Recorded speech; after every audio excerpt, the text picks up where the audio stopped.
चलिए student, class को आगे कंटिन्यू करते हैं और आज के क्लास में हम बात करने वाले हैं स्टोक्स थ्योरम के बारे में, है ना। कि state and proof Stokes theorem generally ये एग्जाम में आते रहता है। अगर वेक्टर कैलकुलस आपके सिलेबस का है टॉपिक तो जनरली आप इसको देखेंगे, कभी ग्रीन्स थ्योरम, कभी स्टोक्स थ्योरम, और कभी कभी हो सकता है गॉस डाइवर्जेंस थ्योरम से, जिसका बहुत कम चांसेस होता है।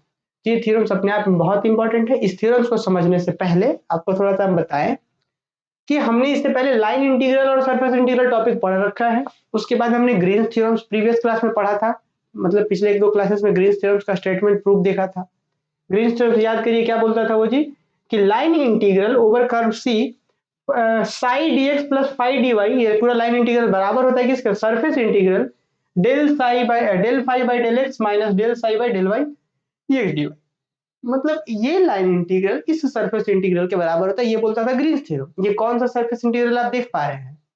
अब ठीक उसी तरीके से हमारा स्टोक्स थ्योरम क्या बोलता है कि ये लाइन इंटीग्रल इस सरफेस इंटीग्रल के बराबर है। अब ये लाइन इंटीग्रल है क्या जी, यहाँ पे लाइन इंटीग्रल में क्या, अच्छा आपको याद होगा पिछली बार यहाँ पे जो फंक्शन था, जैसे फाई और साई, ये सब जो फंक्शंस था, वहां पे कुछ फिक्स नहीं था कि भाई वेक्टर फंक्शन है, स्केलर फंक्शन है, अलग वहां पे स्पेशली नहीं मेंशन था। पर यहाँ पे क्या हो रहा है कि ये लाइन इंटीग्रल इस सरफेस इंटीग्रल के बराबर होता है। क्या बोल रहा है जरा देखिएगा एक बार, कि if vector v is any continuously and differentiable vector function. ये कंटीन्यूअसली एंड डिफरेंशिएबल फंक्शन इसलिए है ताकि यहाँ पे इंटीग्रेशन परफॉर्म किया जा सके। तो सीधा समझिए कि f क्या है, एक वेक्टर फंक्शन है, और क्या है, and s is a surface bounded by a curve c, कि एक कोई s ऐसे सरफेस है जो कि किससे बाउंडेड है, तो ये जो कर्व है ना किनारे किनारे, इसी कर्व का नाम है c। ये पूरा ये जो अपना एरिया बन रहा है ऊपर में, इसी को इसके सरफेसेस हो गया ये, और ये जो किनारे किनारे कर्व है ये कर्व c है। तभी ना ग्रीन्स थ्योरम में भी क्या होता था कि लाइन इंटीग्रल किनारे किनारे से वो कर्व बन जाता था और बीच में सरफेस, सरफेस इंटीग्रल ऐसे। तो यहाँ पे वही बात हो रहा है कि S is a surface bounded by a curve C, then तब थ्योरम्स कहता है, स्टोक्स थ्योरम्स कहता है कि line integral f dot dr। अब ये f डॉट dr क्या है पता है, f क्या है भाई, ये तो वेक्टर फंक्शन है, और dr क्या है, मतलब r आपको पता है, r क्या है, किसी पर्टिकुलर पॉइंट का पोजीशन वेक्टर। इसका आप एलिमेंट्री हिस्सा लेंगे तो dr कैसे निकलेगा, dx i cap plus dy j cap plus dz की कैप, ये सब हमने क्लासेस में शुरुआत में बता रखा है। तो f डॉट डेयर इस लाइन इंटीग्रल का वैल्यू बराबर होगा किसके, कर्ल f के। अब ये कर्ल f आप समझ पा रहे हैं, क्योंकि ये वेक्टर फंक्शन है हमारा f, तो कर्ल निकालने पता है आपको, कर्ल कैसे निकलता है जी, डेल क्रॉस f। याद आ रहा है आपको, डेल का वैल्यू क्या होता था, डेल का वैल्यू कुछ याद होगा आपको, i del by del x plus j del by del y plus k del by del z, ये सब था ना, ये हमारा डेल होता है। फिर क्रॉस एफ, एफ को आप तोड़ सकते हैं क्योंकि ये वेक्टर फंक्शन है, तो एफ को तोड़ सकते हैं f1 i cap plus f2 j cap plus f3 k cap में, ऐसे तोड़ सकते हैं। तो बात सुनिए कि ये लाइन इंटीग्रल इस सरफेस इंटीग्रल के बराबर होता है, और यहाँ पे है कि कर्ल एफ, ठीक है, कर्ल एफ डॉट इन, इन मतलब एक यूनिट वेक्टर है, और ds, ds क्या होता था आपको पता ही होगा, dx dy by n cap into K, N cap dot K vector. कुछ याद आ रहा है, ये ds हमने सरफेस इंटीग्रल में पढ़ा था, है ना। चलिए क्या है ऑप्शन, चलिए एक प्रॉब्लम है, चलिए आगे बढ़ते हैं। तो देखिए, तो अभी हमने समझा कि ये लाइन इंटीग्रल इस सरफेस इंटीग्रल के बराबर हो। सरफेस इंटीग्रल में क्या है, curl F dot unit vector n, और यहाँ पे ds, ds का वैल्यू क्या था, सरफेस इंटीग्रल वाले चैप्टर में हमने समझा है। तो हम वही काम करेंगे यहाँ पे, क्या, अच्छा देखिए, where n is the unit normal vector, क्या unit normal vector at any point of surfaces, मतलब कि कोई भी ऐसे सरफेस ऐसे रहा होगा, ऐसे कोई सरफेस ऐसे रहा होगा किसी पर्टिकुलर पॉइंट पर, ये क्या है, यूनिट नॉर्मल वेक्टर है कुछ इस तरीके से, ऐसे यूनिट नॉर्मल वेक्टर है। तो आगे समझते हैं हम लोग इस चीज को। तो सबसे पहला काम क्या होगा कि हम एक मान लेंगे कि चलिए कोई सरफेस एस है, और इस सरफेस, इस सरफेस इसको एस मानते हैं, ये पूरा सरफेस एस है, ये कर्व कौन सा है, ये कर्व ऐसे सी है, और इसी के ऊपर हम इस सरफेस इंटीग्रल का वैल्यू दिखा देंगे कि ये लाइन इंटीग्रल के बराबर है, मतलब इधर से चलेंगे और दिखा देंगे इसके बराबर। थोड़ा सा कॉन्सेप्ट यहाँ पे लगेगा थ्योरम्स का, सरफेस इंटीग्रल का और बाकी चीजों का, तो थोड़ा धीरज रखेंगे तो बहुत अच्छे से आप इसको समझ पाएंगे। ठीक है, चलिए अब हम लोग इसका प्रूफ देखते हैं। प्रूफ क्या कर रहे हैं, सबसे पहले लिखेंगे कि let S be the surface, कि एस कोई सरफेस है, हम मान के चलते हैं। अभी हम इसका डायग्राम भी ड्रॉ करेंगे, लिखिए जल्दी से आप लोग भी, कि let S be the surface, let S be the surface which is such that, जो इस तरीके से है, which is such that, which is, let S be the surface which is such that its projection, अब ये projection word क्या है बताएंगे आपको, its projection on xy yz and zx plane, its projection on xy yz, on xy, ऐसे लिख दीजिए xy, फिर yz and x and zx plane, ठीक है। हाँ, regions bounded by simple close curve or region bounded by simple close curve, simple closed curve, simple close curve, ठीक है। इसके बाद आगे हम एक एक चीज को समझेंगे। उसके बाद हम मान लेते हैं हमारे पास जो वेक्टर फंक्शन है स्टूडेंट, उसका वैल्यू नाम दे देते हैं, मान लेते हैं f1 i cap plus f2 j cap plus f3 k cap plus f3 k cap. अब यहाँ पे देखिए ये चीज जो हमने क्या लिखा है इसके बारे में समझेंगे।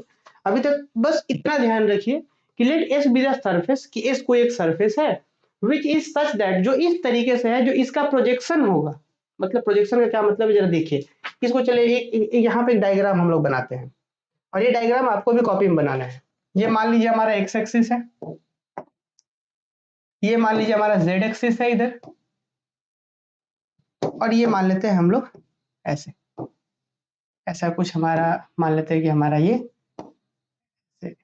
ये वाई एक्सिस है, ये एक्स एक्सिस है, ये वाई एक्सिस है, और यहाँ मान लेते हैं हमारा जेड एक्सिस है। अब देखिए हम यहाँ बताना जो चाह रहे हैं, मान लीजिए कि कोई एक सरफेस आप ऐसा बना रहे हैं, जैसे इसको समझिए थोड़ा सा, पहले रफली समझ लीजिए कि मान लीजिए हमारा ये जेड एक्सिस है, ये एक्स एक्सिस है, ये हमारा वाई एक्सिस है। यहाँ पे एक छोटा सा मान लीजिए कि हम एक सरफेस बनाते हैं ऐसा वाला सरफेस, ऐसा मान लीजिए लूडो का गोटी टाइप का एक हम क्यूबॉइड वहां पे रख दिए। अब यहाँ पे नोटिस करिए ये हमारा क्या है, एक्स एक्सिस है, वाई एक्सिस है, ये जेड एक्सिस है।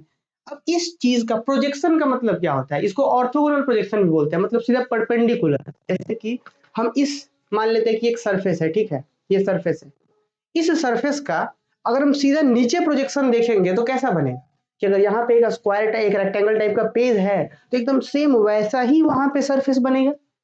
मतलब अगर यहाँ पे इस तरीके का है, तो इस पूरे इस नीचे वाले सरफेस का अगर प्रोजेक्शन देखेंगे तो यहाँ पे कुछ एकदम सेम ऐसा ही बन रहा होगा।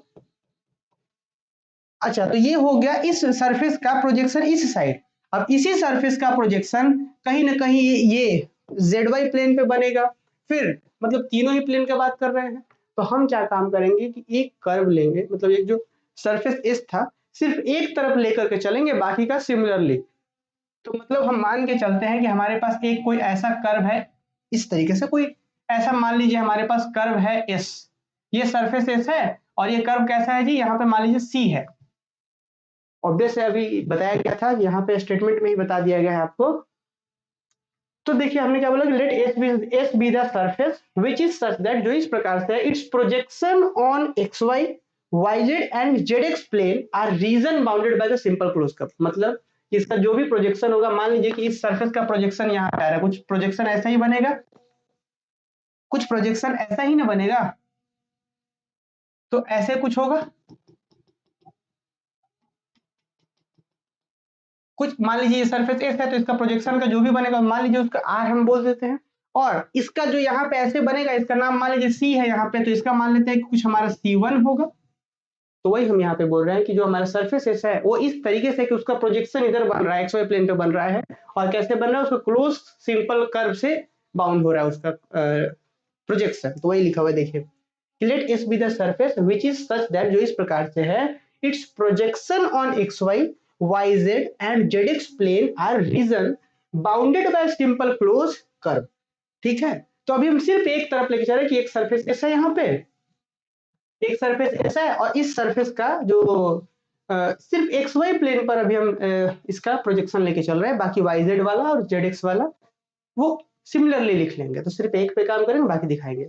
हम लोग को पूरा करना प्रूफ क्या है कि ये सरफेस इंटीग्रल जो है वो इस लाइन इंटीग्रल के बराबर होगा, प्रूफ करना है। तो क्वेश्चन में ही दिया हुआ था, स्टेटमेंट में ही दिया हुआ है। अब ध्यान रहे एग्जाम में आपको ये स्टेटमेंट भी याद होना चाहिए।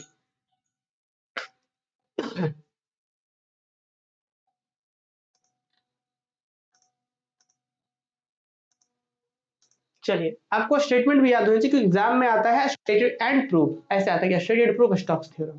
ठीक है, तो चलिए हम लोग आते हैं आगे। तो भाई चूंकि हमको क्वेश्चन दिया है, स्टेटमेंट दिया है कि F is any continuously and differentiable vector function, ये वेक्टर फंक्शन है, तो इसीलिए हम एफ को क्या लिख सकते हैं, let F equal to f1 i cap, कुछ i का पोर्शन होगा, कुछ f2 होगा, j का होगा, कुछ f3 k का होगा, है ना। तो i j के तीनों इन्वॉल्व होगा, तो हमने ये मान लिया f का। और उसके बाद सुनिए हम क्या कर रहे हैं कि भाई अगर इस सरफेस में कोई भी आप पॉइंट लीजिएगा, कोई सा भी पॉइंट लीजिए, तो उसका पोजीशन वेक्टर क्या होगा, आप आर वेक्टर लिख सकते हैं। तो फिलहाल हम वही लिख रहे हैं यहाँ पे कि लेट आर इक्वल टू, यहीं पे लिखते हैं, यहाँ पे लिख देते हैं कि and R vector equal to क्या, X I cap plus Y J cap plus Z K cap. हमने ये ले लिया, देयरफॉर आपको बताने की आवश्यकता नहीं, हमने प्रीवियस क्लासेस में आपको बताया है कि डी आर का वैल्यू क्या होगा, D x I cap plus D Y J cap plus D Z K cap, ये चीज होगा। चलिए अब जरा आइए, इसके बाद हम बोलते हैं कि now the required result can be written as, now the required result can be written as, एक बात को जरा यहाँ पे समझना है, हम लोग को पूरा हमारा पूरा फोकस होना चाहिए कि ये सरफेस इंटीग्रल इसके बराबर है, बस इतना सा बात। ठीक, ये सरफेस इंटीग्रल इसके बराबर हमको प्रूफ करना है। हमने अभी तुरंत कहा कि f क्या है, वेक्टर फंक्शन है, तो वेक्टर फंक्शन को f1 i cap plus f2 j cap plus f3 k cap में हमने डाल दिया। dr को क्या लिखा हमने, dx i cap plus dy j cap plus dz k cap, ये लिख दिया। तो अब जो हमारा रिजल्ट है कुछ चेंजेस तो आएगा कि f के जगह पर f1 i cap plus f2 j cap ऐसे लिखेंगे। कर्ल f भी हम निकालना हमको आता है, कर्ल का मतलब क्या होता है, del cross f, curl f का मतलब। तो ये सारा चीज जो हमारा रिक्वायर्ड रिजल्ट है थोड़ा बदल जाएगा, है ना। इसको और सिंपल कर लेंगे, तो वही लिखा है हमने कि now the required result can be written, कैसे लिख सकते हैं हम लोग। तो इधर क्या है हमारे पास, देखिए इफ डॉट डी आर, आप सबको पता होगा कि अगर यहाँ पे हमारे पास f का वैल्यू कितना है जी, f का वैल्यू है f1 i cap plus f2 j cap plus f3 k cap, और फिर स्टूडेंट, और आपको पता है कि यहाँ पे dr का वैल्यू कितना है, तो dr का वैल्यू है dx i cap plus dy j cap plus dz k cap. अगर इस दोनों का डॉट कराया जाए, मतलब f डॉट dr कराया जाए, तो इसका आंसर कितना आएगा, f1 dx आएगा, क्योंकि i i1 हो जाएगा, डॉट प्रोडक्ट कर रहे हैं, तो f1 dx plus f2 dy plus f3 dz, यही ना होगा। तो हम क्या डायरेक्ट लिख सकते हैं कि हमारा जो रिजल्ट होगा राइट साइड में, लेफ्ट साइड में क्या बनेगा, किधर बन रहा है लाइन इंटीग्रल, और दोनों का डॉट प्रोडक्ट करा रहा है, तो क्या होगा f1 के साथ dx plus f2 dy plus f3 dz, ये हो गया हमारा, ये हमारा लाइन इंटीग्रल जो लेफ्ट साइड में था ये बन गया, which is equal to surface integral over s, चूंकि ये सरफेस है ऊपर में, और यहाँ पे होगा डेल, क्योंकि कर्ल का मतलब होता है डेल, डेल क्रॉस। अब यहाँ पे हम f, यहाँ पे जो f था उसके लिए अब क्या लिख रहे हैं, f1 i cap plus f2 j cap plus f3 k cap, ये हो गया हमारा कर्ल f हो गया। अब उसके बाद क्या था, डॉट एन ds था, तो dot unit vector n dot n vector, और फिर यहाँ पे ds, this is relation number 1। ठीक है, अब एक बात जरा ध्यान दीजिएगा, आपको बहुत सुंदर से पता है कि सबसे पहले ये जो डेल है वो f1 i कैप के साथ जाएगा, n ds साथ में रहेगा, फिर ये डेल f2 j के साथ जाएगा, n ds साथ में रहेगा, फिर ये डेल इसके साथ जाएगा। मतलब हम बताना चाह रहे हैं कि हमारे पास जो लेफ्ट हैंड मतलब राइट हैंड साइड है भाई, ये लेफ्ट साइड तो ठीक है कि दिस इज इक्वल टू, क्योंकि वहां पे जगह नहीं था तो हमने नीचे में लिखा है। एक बार फिर से देखिए, हमें प्रूफ करना है this is equal to this, तो हमारे जो रिक्वायर्ड रिजल्ट है इसी में एफ का वैल्यू पुट किया है और डी आर का वैल्यू डॉट प्रोडक्ट करा के डायरेक्ट लिख दिया है यहाँ पे, फिर इक्वल टू ये लिख दिया है, कर्ल एफ को हमने यहाँ पे लिखा है। अब देखिएगा ये del cross f1 i cap dot N unit vector ds होगा, फिर ये डेल इसके साथ, ये तीनों के साथ होता, तो इसीलिए हम तीनों को ना सॉल्व करके सबसे पहले सिर्फ एक को सॉल्व करेंगे। किसको सॉल्व करेंगे? ये वाला इसके साथ होगा और एनडीएस रहेगा इसको।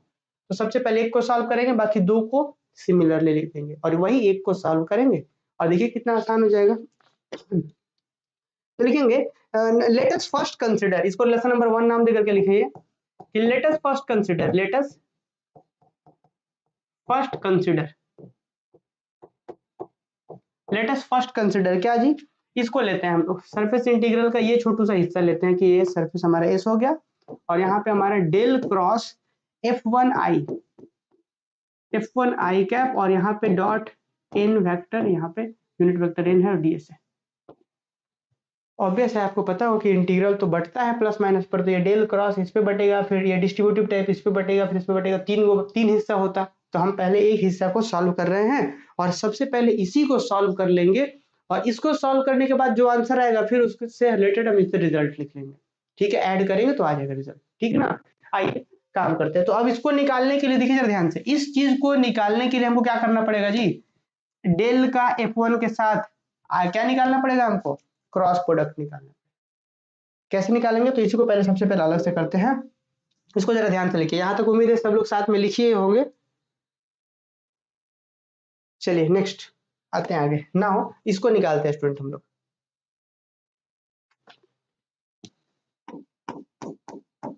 नाउ डेल क्रॉस F1i, ठीक है, यहाँ पे डेल का वैल्यू क्या होता है? I del y del x plus ये del y plus k del y del z और यहाँ पे क्रॉस है आपका F1i।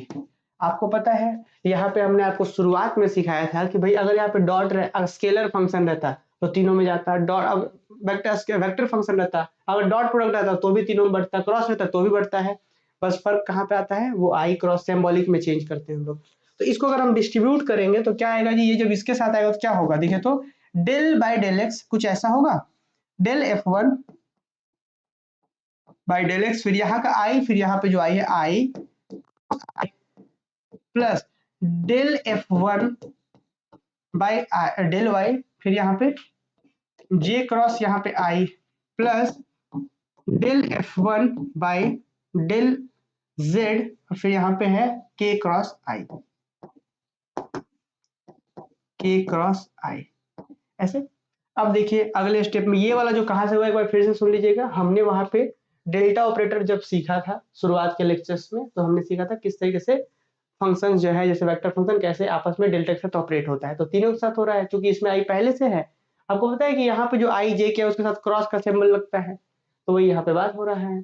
ठीक है, तो हम लोग आगे बढ़ते हैं। इसके बाद आपको पता होगा कि भाई देखिए यहाँ पे आई क्रॉस आई कितना होता है? क्रॉस प्रोडक्ट में सेम वाला कितना होता है? 0 हो जाता है। तो ये तो 0 हो गया, तो ये तो खत्म हो गया, बचा कितना? जे क्रॉस आई। देखिएगा जे क्रॉस आई उल्टा हो रहा है तो क्या होगा? -1। तो इसका वैल्यू क्या? -1। तो फाइनली कितना आएगा इसका? माइनस, इसका वैल्यू -1 तो अभी तक कितना हो जाएगा? Minus del F1 by del Y, इसका -1 ये, और फिर k इंटू आई।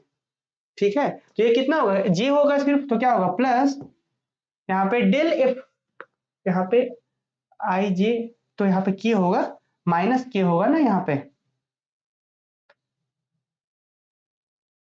ठीक है, यहाँ पे इसका वैल्यू कितना होता है? -k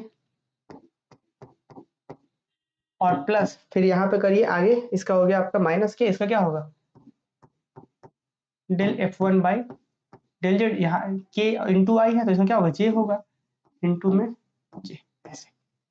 ठीक है, तो इस चीज का वैल्यू कितना आ गया? इसमें इतने के बराबर आ गया। तो अब हम यही चीज को क्या करेंगे? आगे ले जाकर नेक्स्ट में सब्स्टिट्यूट कर देंगे। ठीक है, चलिए तो आते हैं हम लोग आगे सब्स्टिट्यूशन करने के लिए। तो देयरफॉर लिखेंगे, तो देयरफॉर हमारा जो लेफ्ट हैंड साइड हम लेके चल रहे थे यहाँ पे, ये सरफेस इंटीग्रल यहाँ पे था del cross F1i cap n unit vector, यहाँ पे था ds which is equal to, यहाँ पे सरफेस इंटीग्रल है ओवर s, और क्या है आपका ये जो वैल्यू डेल क्रॉस f का, ये पूरा हम वैल्यू निकाल लाए हैं। तो हम यहाँ पे ले आके रख देते हैं ऐसे, ये हम ला करके रख देते हैं। अच्छा इसको हटा देते हैं थोड़ा सा, चलिए ऐसे हम लिख ही देते हैं, minus del F1 by del Y, फिर यहाँ पे k, फिर plus del F1 by del z, और यहाँ पे j। ये हो गया हमारा इस चीज का वैल्यू, और यहाँ पे डॉट आप n वेक्टर, यहाँ पे ds, n unit vector ds। चलिए अब यहाँ तक कोई डाउट है तो बताइए। और ये n ds जो है दोनों में बढ़ जाएगा, है ना। अब यहाँ पे देखिएगा k और यहाँ पे n ds, n क्या करते हैं हम दोनों में बांट देते हैं, तो क्या बचेगा देखिए, तो minus del F1 by del y n dot K, इन दोनों में बांट दे रहे हैं, फिर यहाँ n unit vector dot j, और फिर यहाँ पे बाहर में ds। इसका रिलेशन नंबर कुछ नाम दे दीजिए 2। एक बार फिर से थोड़ा सा हम लोग शुरू से रिवीजन कर लेते हैं कि अभी तक हमने क्या करा है, ठीक है। एक बार हम लोग शुरू से रिवीजन कर लेते हैं। देखिए यहाँ तक जल्दी से लिख लीजिए, उसके बाद आगे बात करेंगे हम लोग। नोट कर लीजिए पहले यहाँ तक, फिर आगे बात करते हैं। देखिए एक बार पहले समझ लीजिए। देखिए यहाँ पे हम लोग को यहाँ पे क्या बोला गया था, स्टोक्स थ्योरम क्या कहता था कि ये लाइन इंटीग्रल इस सरफेस इंटीग्रल के बराबर होगा, है ना। यहाँ लाइन इंटीग्रल क्या, एफ डॉट डी आर बराबर होगा ये curl F dot N unit vector D S, इसके बराबर होगा। इसमें यहाँ पे हम लोग सबसे पहले क्या बोले हैं, प्रूफ में गए, हमने कहा सबसे पहले let S be the surface, S कोई सरफेस है, ठीक है। आगे बढ़े आप बोलते हैं कि एफ क्या है, एक vector function, F1 i cap, F2 j cap, F3 k cap. और क्या बोल रहे हैं कि आर क्या है, उस इस सरफेस के ऊपर किसी पॉइंट का पोजीशन वेक्टर है जो आर क्या, X I cap plus Y J plus Z के, तो डी आर क्या होगा, D x I cap D Y J cap ये। तो बस अभी तक हमने एफ माना है और आर माना है, आर से डी आर निकल गया। अब फाइनली हम क्या बोल रहे हैं कि भाई वेक्टर एफ जो वेक्टर फंक्शन एफ था उसको जो आपने वैल्यू सब्स्टिट्यूट किया और जो डी आर का वैल्यू आया है उससे हमारे रिजल्ट में क्या चेंजेस आएगा। तो ये वाला रिजल्ट में क्या आएगा, एफ डॉट डी आर का वैल्यू हमने निकाला, तुरंत ये बन गया F1 dx plus F2 dy plus ये। इधर क्या था, कर्ल एफ था, तो कर्ल का मतलब डेल क्रॉस एफ, एफ का value NDS. This is lesson number 1। अब यहाँ पे हम देख रहे हैं कि हमारा जो ये डेल क्रॉस है ये तो डिस्ट्रीब्यूटिव होता है, ये इसके साथ भी जाएगा, इसके साथ भी, इसके साथ भी, और साथ में डॉट प्रोडक्ट तो तीनों में ही रहेगा। तो हम क्या कह रहे हैं, हम लोग कह रहे हैं कि सबसे पहले आप एक को लीजिए ना, कौन सा, तो del cross F1i dot NDS, वही लिया हमने। Let us first consider del cross F1i N D S, हमने ये लिया सबसे पहले और इसको सॉल्व करने गए। तो आगे हम बढ़े तो हम बोल रहे कि अब इसको सॉल्व करने के लिए, फर्स्ट वाला सॉल्व करने के लिए आपको इसको सॉल्व करना पड़ेगा। कौन सा, डेल क्रॉस F1i आपको सॉल्व करना पड़ेगा। इसको सॉल्व करने के लिए हमने क्या करा, डेल क्रॉस F1i को हमने डेल का वैल्यू जो था लिख दिए, F1i जो था लिख दिए। अब F1i क्या हुआ है, तीनों पे बटा है, तो del F1 by del X, और i यहाँ पे क्रॉस i क्योंकि क्रॉस प्रोडक्ट है, प्लस फिर del F1 by del y और j क्रॉस i, फिर del F1 by del z k cross i। और आपको पता होगा कि क्रॉस प्रोडक्ट में i into I cross i क्या होता है, 0। अब उसके बाद हम लोग ये पढ़े थे आप लोग कि जैसे यहाँ पे i होता है, फिर यहाँ पे मान लीजिए यहाँ पे ऐसे, यहाँ पे j होता है, फिर यहाँ पे क्या होता है, k होता है, आप सबको पता होगा। तो यहाँ पे देखिएगा यहाँ पे j क्रॉस के अगर उल्टा चल रहे हैं आप तो वो नेगेटिव में दे, जैसे j कहाँ गया, i cross i, same cross same में सेम हो गया तो फिर तो गड़बड़। और उल्टा चलेंगे तो ठीक है, आप जैसे उल्टा चलेंगे तो ठीक है, जैसे यहाँ पे i क्रॉस j करिएगा तो k आएगा, ठीक है। फिर k क्रॉस i करिएगा तो j आएगा, यही ना जी। तो भाई मान लीजिए जैसे कि i क्रॉस j करते थे तो k आता था, सिम। अच्छा फिर जैसे फिर j क्रॉस k करेगा, j क्रॉस k करिएगा तो i आएगा, और फिर i क्रॉस j करिएगा तो k आएगा। पर अगर उल्टा चल रहे हैं आप, उल्टा का मतलब कि ऐसे घड़ी की दिशा में चलने लगेंगे तब माइनस के साथ आएगा। तो देखिए यहाँ पे j क्रॉस i था तो क्या आएगा आंसर माइनस के, तो वही j क्रॉस i का अपने आंसर माइनस के लिख दिया, तो जीरो खत्म हो गया। k क्रॉस i तो सीधा आंसर j आएगा, तो सीधा j लिखा हमने। और फिर फाइनली चूंकि हमारे पास इसका वैल्यू आ चुका है, अब डेल क्रॉस F1i का वैल्यू आ चुका है, तो इसका जो वैल्यू था ला करके रख दिए, जो वैल्यू आया है, ठीक है, एनडीएस था। अब ये n यूनिट वेक्टर, ये चूंकि डॉट में तो ये भी डिस्ट्रीब्यूटिव है, तो दोनों के साथ डिस्ट्रीब्यूट हो गया, तो minus del F1 by del Y, n unit vector k है ही, फिर यहाँ पे ये बाहर में ds। This is lesson number 2। Comment करके बताइए सब लोग, क्या यहाँ तक कोई दिक्कत है, आगे बढ़ेंगे फिर। चलिए यहाँ तक कोई दिक्कत है बताइए।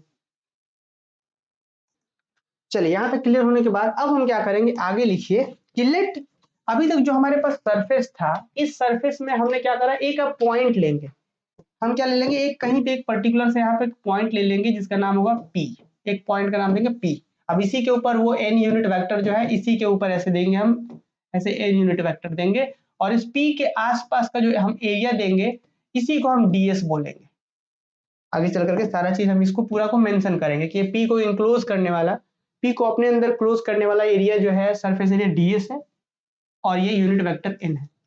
हम यही लिख रहे हैं कि let p be a point on s, let p be a point on s, let p be a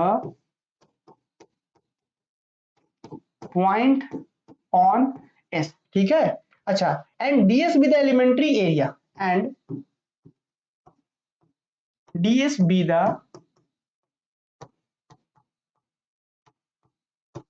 elementary area enclosing p, कि जो ds है वो एलिमेंट्री एरिया है, मतलब बहुत छोटा सा एरिया है जो p को अपने अंदर इंक्लोज किए हुए है। आगे बढ़ते हैं और क्या, and n be the unit vector along the normal ds, and n be the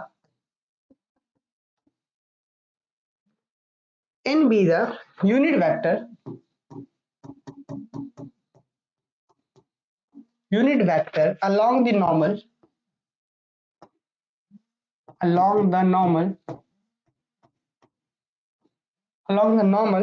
to ds, normal to ds at p। बात वही है, यहाँ पे क्या है जरा देखिए,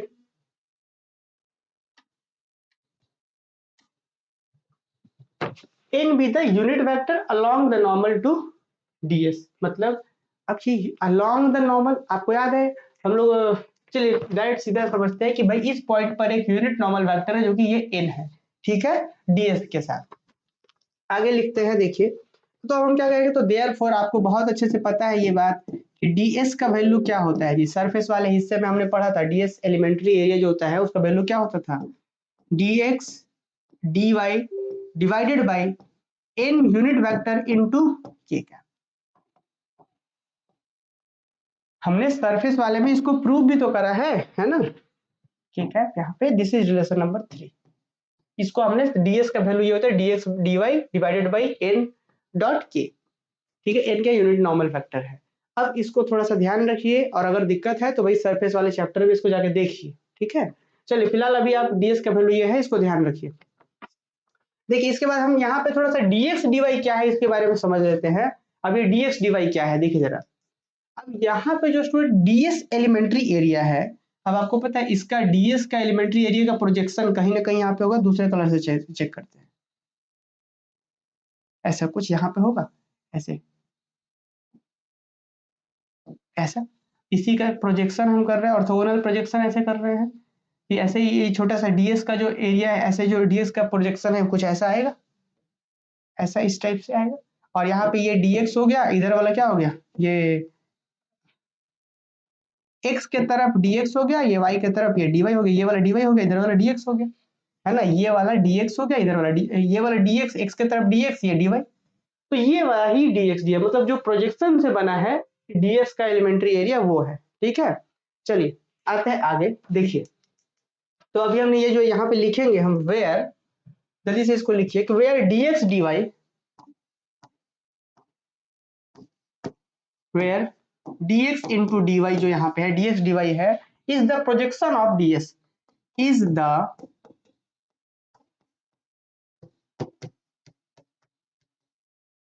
projection of ds on xy plane,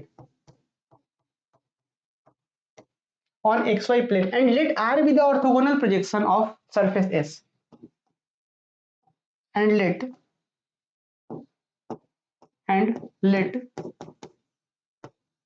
r be the orthogonal projection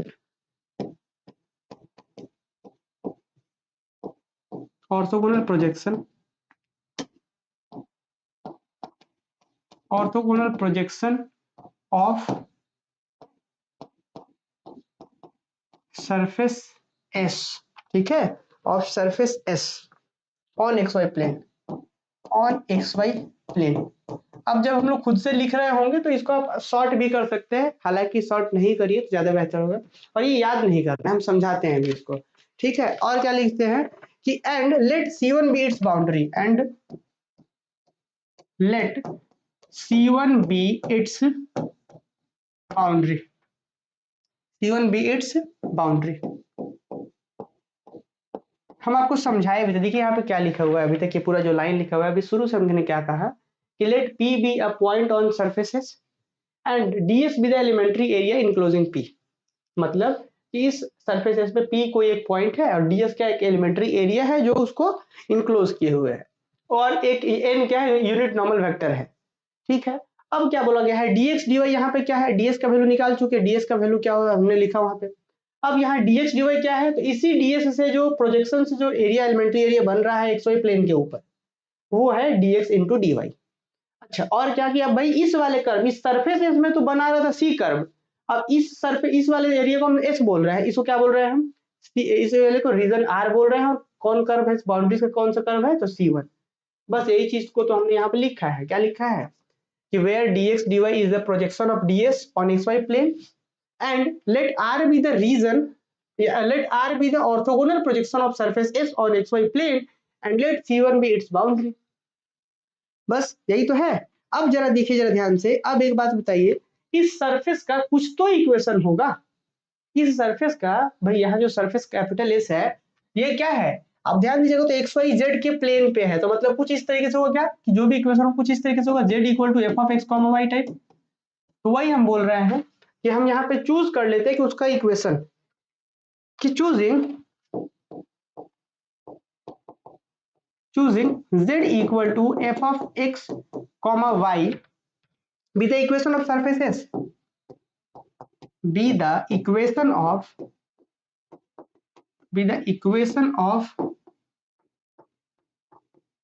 surface s की, ये सरफेस एस का इक्वेशन है। उसके बाद द पोजीशन वेक्टर पी,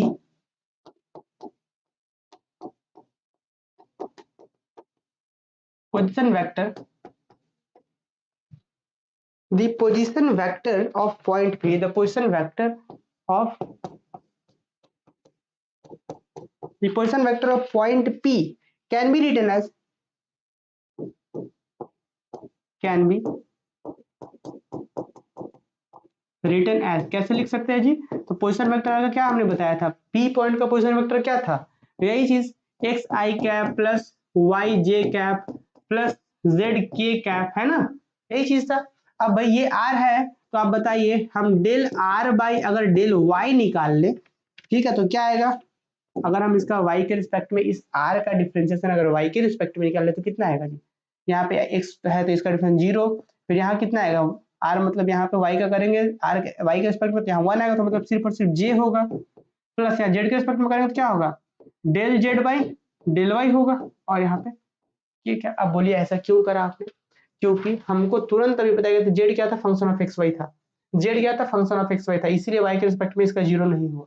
समझ रहे हैं बात, देखिए जब हम यहाँ पे x का ये r का डिफरेंस अगर y के रिस्पेक्ट में कर रहे हैं, ऐसा इसलिए आगे हम आपको समझाएंगे क्यों ऐसा है, क्योंकि इस पॉइंट पर ये कौन सा प्लेन पे है जी, तो भाई एक्स वाई प्लेन से जस्ट ऊपर, मतलब ये 3 डायमेंशन में, अगर इस p पॉइंट पर अगर हम बात कर रहे हैं x के y के रिस्पेक्ट में डिफरेंशिएशन कर रहे हैं, तो जो आएगा, जैसे इस पॉइंट का पोजीशन वेक्टर कितना है, मतलब x I cap plus Y J cap plus Z K cap, अब उसका डेरिवेटिव अगर हम y के रिस्पेक्ट में कर रहे हैं, तो जो क्या बनेगा, जो टेंजेंट बनता है, ये टेंजेंट का इक्वेशन है, वो जो टेंजेंट क्या होता है, इसके ऊपर परपेंडिकुलर होता है यूनिट वेक्टर के ऊपर। तो बहुत ज्यादा डिटेल में हम नहीं जाएंगे हम लोग, है ना, क्योंकि हम लोग इस स्टोक्स थ्योरम पर ही रहते हैं। तो ये जो क्वांटिटी आ रहा है भाई, ये जो आर पॉइंट पी का पोजीशन वेक्टर है, यहाँ पे जो आया है del r by del y, ये क्या होता है, ये टेंजेंट होता है ना। तो कैसे निकला है भाई, एक्स डिफरेंसेस वाई के रिस्पेक्ट में किए हैं, तो क्या आ गया, एक्स का डिफरेंस 0, वाई का डिफरेंस 1, तो सिर्फ बचा जे, फिर जेड का डिफरेंस आएगा तो del z by del Y.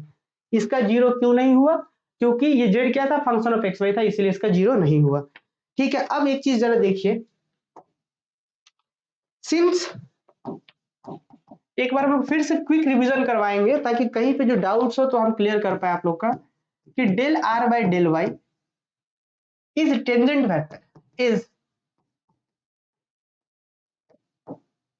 Tangent vector, ठीक है, एट पी। सो आपको पता है ये जो टेंजेंट वेक्टर होता है, del r by del y is perpendicular to unit normal vector, is perpendicular to unit normal vector क्या है यहाँ पे एन कैप है।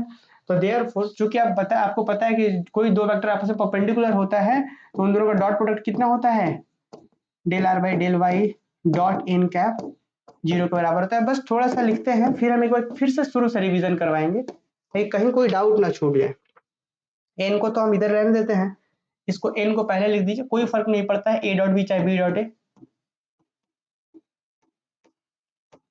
अब एन को रहने दीजिए यहाँ पे और इसका हम लोग निकाल के रहे हैं वैल्यू जे। अभी देखिए पिछले पेज में जे और यहाँ पे क्या था del z by del y के क्या था ऐसा था। दिस इंप्लाई दैट ये डॉट तो डिस्ट्रीब्यूटिव होता है एन डॉट जे प्लस यहाँ पे क्या होगा del z by del y यहाँ पे एन डॉट के कर सकते हैं n dot k is equal to 0। अब दिस इंप्लाई दैट यहाँ पे देखिएगा ये चीज उधर जाएगा तो क्या होगा, ये चीज जब राइट साइड जाएगा तो क्या होगा नेगेटिव साइन के साथ आएगा।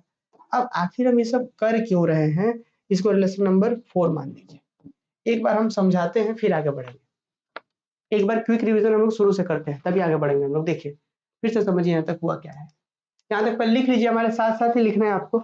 एक बार लिखिए फिर उसके बाद पीछे चलते हैं हम लोग। देखिएगा एकदम क्विक रिवीजन शुरुआत से करवा देते हैं, ठीक है। हम लोग को बोला गया था कि ये लाइन इंटीग्रल इस सरफेस इंटीग्रल के बराबर होगा, प्रूफ करना है हमको। हमने क्या कहा कि एक वेक्टर फंक्शन लिया, हमने सरफेस लिया एस, एक वेक्टर फंक्शन एफ लिया जो f1 i cap f2 j cap f3 k cap है। आगे बढ़े और हम बोल रहे हैं कि आर क्या है, ऑब्वियस अभी मैंने समझाया, आगे लिखे भी है कि आर क्या है, एक पॉइंट पी का पोजीशन वेक्टर है। पी क्या है, कोई भी सरफेस के ऊपर एक पॉइंट है। तो हमने आर है तो डी आर ऐसे निकल गया और आगे बढ़े और हम बोल दिए क्या कि हमारा जो रिजल्ट है कुछ चेंजेस आ जाएगा, क्योंकि एफ के जगह पर कुछ वैल्यू सब्स्टिट्यूट किया है, आर की जगह पर कुछ वैल्यू है, तो एफ डॉट डी आर जो था वो कुछ आ गया ऐसा, और बाकी जो कर्ल एफ था तो उसका वैल्यू ये हो गया। अब इसको 3 हिस्सों में चूंकि निकल रहा था तो एक हिस्सा हम कंसिडर करते हैं सबसे पहले क्या कि सरफेस एस है, del cross f1 i cap है एन यूनिट वेक्टर ds के साथ। इसको निकालने के लिए हमको ये निकालना पड़ा, क्या निकालना पड़ा, del cross f1 i cap. आगे बढ़े इसको निकाले कुछ इस तरीके से कि डेल का वैल्यू ये था और क्रॉस f1 ये तीनों में बढ़ गया, तो फाइनली हमारे पास ये आ गया, है ना। आगे बढ़ रहे हैं फिर वापस से जो हमको यहाँ पे पुट करना था तो हम वैल्यू पुट कर दिए तो हमारे पास ये बन गया। और सुनिए उसके बाद ये n क्या हो गया, दोनों में डिस्ट्रीब्यूट हो गया, डॉट इसके साथ भी n और इसके साथ भी। अब एक बात देखिएगा यहाँ पे हमको दिख रहा है surface integral minus del f1 by del Y n dot k cap plus del f1 by del z n dot j cap. क्या है, n डॉट j कैप, यहाँ पे देखिए n डॉट j कैप। और उसके बाद यहाँ रिलेशन नंबर 2 को छोड़ने के बाद हम आगे बढ़े। अब यही आपको ऐसे दिमाग में याद रखना होगा, जब आप इसको खुद से प्रूव कर रहे होंगे तो आपको ये याद रखना होगा कि अच्छा n डॉट j कैप, अब ये आ गया ना, अब इसका वैल्यू हमको लाके यहाँ पे सब्स्टिट्यूट करना है, तो देखिए कितना आराम से प्रूफ हो पाएगा। तो अब हम इस n डॉट j कैप को निकालने के लिए थोड़ा सा थ्योरी लिखे हैं, आप इससे बच सकते हैं, खुद से आप अपने हिसाब से चीजों को सॉर्ट कर सकते हैं, क्योंकि एग्जाम में बहुत अलग लेवल का टेस्ट नहीं होता, पर हम लोग चूंकि लिख रहे हैं क्लास में तो पूरा लिखेंगे। हमने लिखा यहाँ पे कि P कोई पॉइंट है सरफेसेस के ऊपर, उसको इंक्लूड करने वाला एलिमेंट्री एरिया ds है, तो ds का वैल्यू ये होता है, हमने पढ़ा था, रिलेशन 3 नाम दे दिए, dx dy क्या है उसके बारे में लिखे हैं। अब z चूंकि भाई उस कर्व का सरफेस एरिया कुछ तो इक्वेशन होगा तो हमने z equal to f of x y मान दिया। तो एलिमेंट्री हमारा r क्या था, r जो पोजीशन वेक्टर क्या था x i cap y j cap z k cap, इसका डिफरेंशिएशन y के रिस्पेक्ट कर रहे हैं। इससे फायदा क्या होगा कि ये जो आता है ये क्या आता है, एक टेंजेंट आता है। किसके ऊपर टेंजेंट आता है, उस पॉइंट P के ऊपर, किसका, सरफेस का, उस सरफेस का टेंजेंट आता है। तो ये तो क्या हो गया, टेंजेंट हो गया। और आपको पता है टेंजेंट और नॉर्मल वेक्टर आपस में परपेंडिकुलर होता है। हमने कहा कि सिंस दिस इज टेंजेंट, क्योंकि ये टेंजेंट है तो टेंजेंट एट P, सो उसी पॉइंट P पर जो नॉर्मल वेक्टर था और जो टेंजेंट था आपस में परपेंडिकुलर होता है। तो क्या हम कह रहे हैं, सो ये टेंजेंट और ये नॉर्मल वेक्टर आपस में क्या है, परपेंडिकुलर, और जब भी दो वेक्टर परपेंडिकुलर होता है तो डॉट प्रोडक्ट 0 होता है, तो इन दोनों का डॉट प्रोडक्ट 0। तो n cap n unit vector ठीक है, इसका वैल्यू ये है इक्वल टू डॉट प्रोडक्ट 0। अब डॉट प्रोडक्ट कैसे, हम भाई सबसे पहले डॉट डिस्ट्रीब्यूट होता है तो क्या n dot j cap plus n dot ये पूरे के साथ, तो finally n dot j cap. अब देखिए इसको जब उधर भेजिएगा क्या होगा, n डॉट j का वैल्यू लीजिए। अब क्या करेंगे, इस n डॉट j का वैल्यू रिलेशन नंबर 2 में पुट कर देंगे यहाँ पे, तो फिर इसका जो हमारा एक तरफ का वैल्यू लेकर के आ रहा है धीरे धीरे इसको निकाल लेंगे हम लोग, और एक निकल गया, बाकी जो 2 को निकालना था हमको यहाँ पे, ये 2 और ना निकलेगा f2 और f3 के लिए, तो उसको सिमिलरली लिख देंगे। तो अब इसको निकालते कैसे, ये वाला जो वैल्यू आया है n डॉट j का वैल्यू हम सब्स्टिट्यूट करेंगे किसमें, तो हम इसको सब्स्टिट्यूट कर देंगे किसके अंदर, तो रिलेशन नंबर 2 के अंदर यहाँ पे लिखेंगे। Now putting the value, putting this value into, we have putting these value in 2 we have, हमारे पास क्या होगा, तो भाई हमारे पास वहां पे क्या था जरा देखिएगा यहाँ पे, तो हमारे पास यहाँ पे क्या था, तो हमारे पास इधर लेफ्ट साइड में भाई ऐसा है, सरफेस इंटीग्रल था यहाँ पे डेल क्रॉस F1 आई था यहाँ पे dot N unit vector ds, ये लेफ्ट साइड में था स्टूडेंट, आप दिखा देते हैं, हम आपको दिखाएंगे। फिर यहाँ पे सरफेस इंटीग्रल था, ठीक है, सरफेस इंटीग्रल था minus del F1 by del Y, फिर क्या था n डॉट के था, n डॉट के था, ठीक है। फिर अब देखिए यहीं पे सीखना है हमको, फिर से रिलेशन 2 आपको हम दिखाते हैं और मेरे साथ साथ लिखिए, अगर नहीं लिख पा रहे तो अभी रहने दिए लिखना, बाद में लिख लीजिएगा। देखिए लेफ्ट साइड में ये था ना रिलेशन 2 के, राइट साइड में था minus del F1 by del Y n dot k cap, ये था।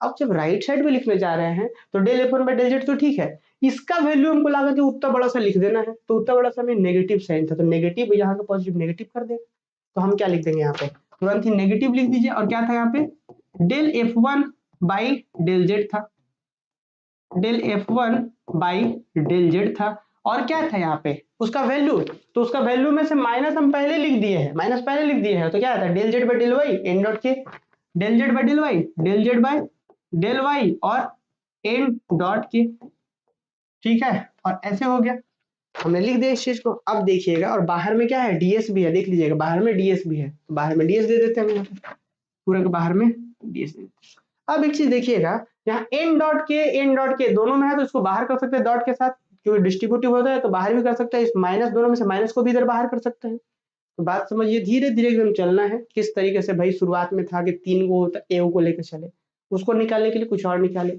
उस कुछ और निकालने के लिए कुछ और निकालना पड़ा, फिर हम यहाँ पे अभी यहाँ तक पहुंचे, देखिएगा फाइनली यहाँ तक हम पहुंच गए हैं। अब थोड़ा सा काम और, इसका वैल्यू निकल जाएगा, फिर थ्योरम प्रूफ हो जाएगा।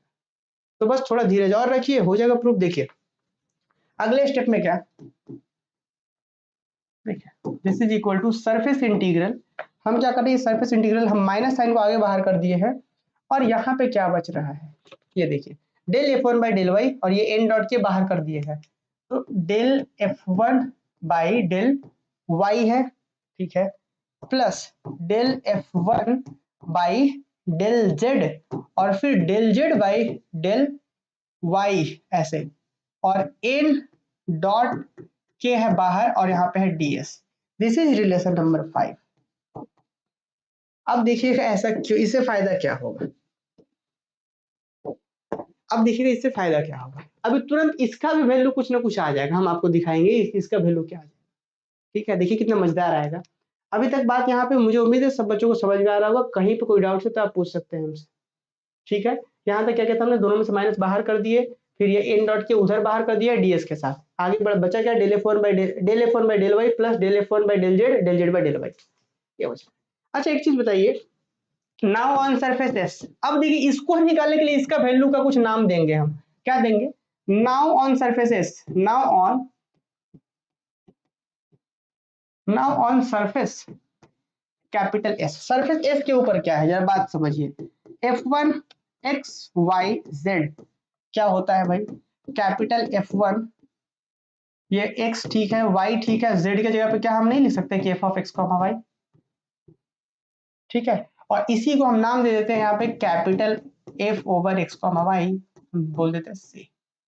हम क्या बोलना चाह रहे हैं, हम ये बोलना चाह रहे हैं कि भाई हमको पता है कि F1 F2 F3 जो होता है, यहाँ पे जो हमने फंक्शन लिया था शुरुआत में, अगर आपको याद हो वेक्टर फंक्शन जब हम लोग पढ़ रहे थे कि वेक्टर फंक्शन अगर x y z में, तो फाइनली F1 F2 F3 ये सब भी क्या होगा x y z का ही फंक्शन होता है, ये जो F1 होता है, ये जो F2 होता है, ये जो F3 होता है, ये सब क्या होता है x y z का ही फंक्शन होता है, अगर ये x y z का फंक्शन है तो हम वही लिख रहे हैं यहाँ पे कि now on surfaces F1 x y z, ये जो F1 x y z का जो फंक्शन था उसको लिख सकते हैं F1 x ठीक है, y ठीक है, z के जगह पे कितना f of x comma y, क्योंकि z, क्योंकि हम सरफेस एस पे बात कर रहे हैं, उसका इक्वेशन क्या है z equal to f of x comma y, इसीलिए हम ऐसा बोल पा रहे हैं।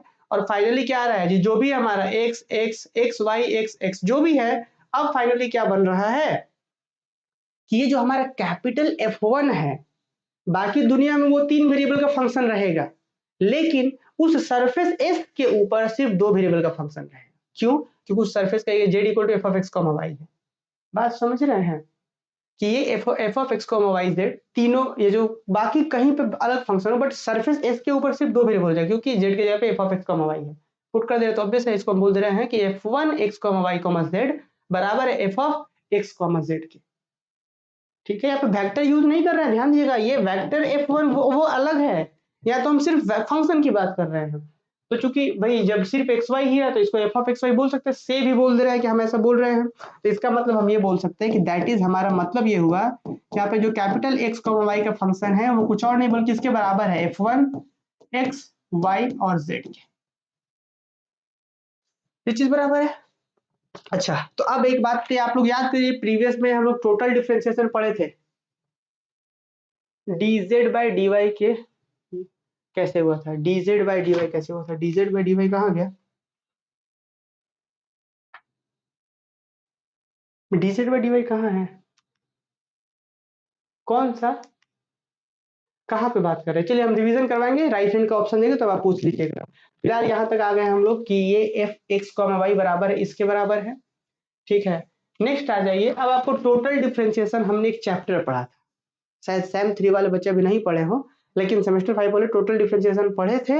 और टोटल डिफरेंशिएशन में हम लोग क्या पढ़े थे, अगर आपको याद हो कि अगर आपको इस f का डिफरेंशिएशन y के रिस्पेक्ट में करना है, तो अगर आपको इस f का डिफरेंशिएशन अगर आपको y के रिस्पेक्ट में करना है तो क्या करना पड़ेगा, सबसे पहले f ये किसके बराबर है, f1 के बराबर है, तो क्या करना पड़ेगा, f1 का पहले x के रिस्पेक्ट में और x का y के रिस्पेक्ट में करना पड़ेगा, फिर इस f1 का y के रिस्पेक्ट में y का y के रिस्पेक्ट में करना पड़ेगा, फिर f1 का z के रिस्पेक्ट में z का फिर y के रिस्पेक्ट में। टोटल डिफरेंशिएशन याद आया, function of function, implicit function वाला कॉन्सेप्ट, कि अगर आपको देखिए, अगर आपको इस f1 का डिफरेंशिएशन y के रिस्पेक्ट में करना है, f1 का मतलब f, बात वही ना हुआ, f1 मतलब f बराबर ही है, तो इसका अगर y के रिस्पेक्ट में डिफरेंशिएशन करना है तो क्या करना पड़ेगा, f1 से पहले x में जाइए, फिर x से y में जाइए, f1 से y में जाइए, फिर y से y में जाइए, f1 से z में जाइए, z से फिर y में जाइए, तो कैसे होगा, तो अगर इस f का f मतलब f1 का डिफरेंशिएशन y के रिस्पेक्ट में करना है तो क्या करना पड़ेगा,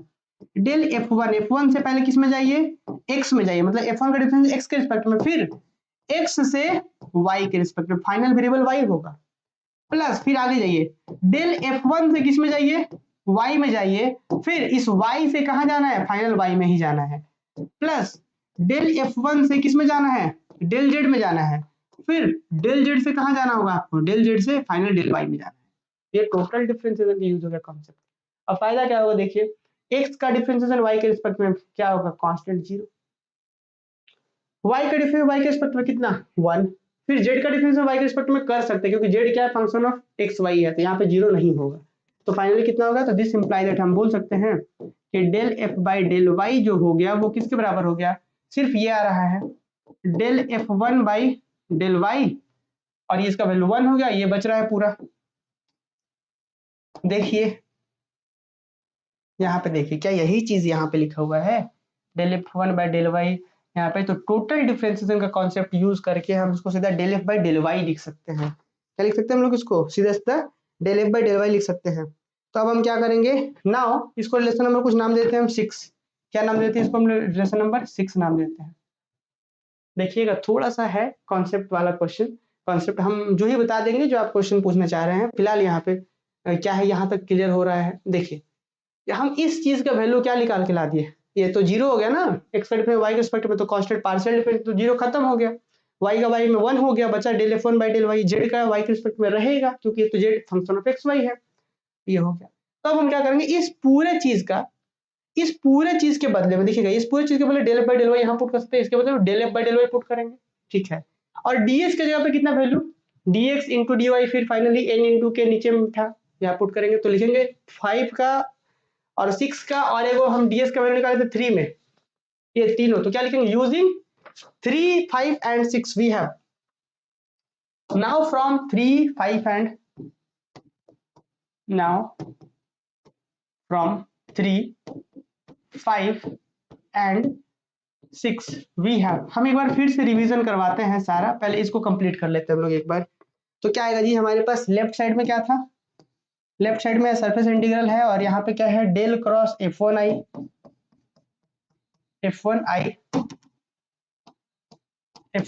और यहाँ पे कितना है डॉट एन डी एस। इसका वैल्यू किसके बराबर था हमारे पास, तो इसका वैल्यू था हमारे पास इधर।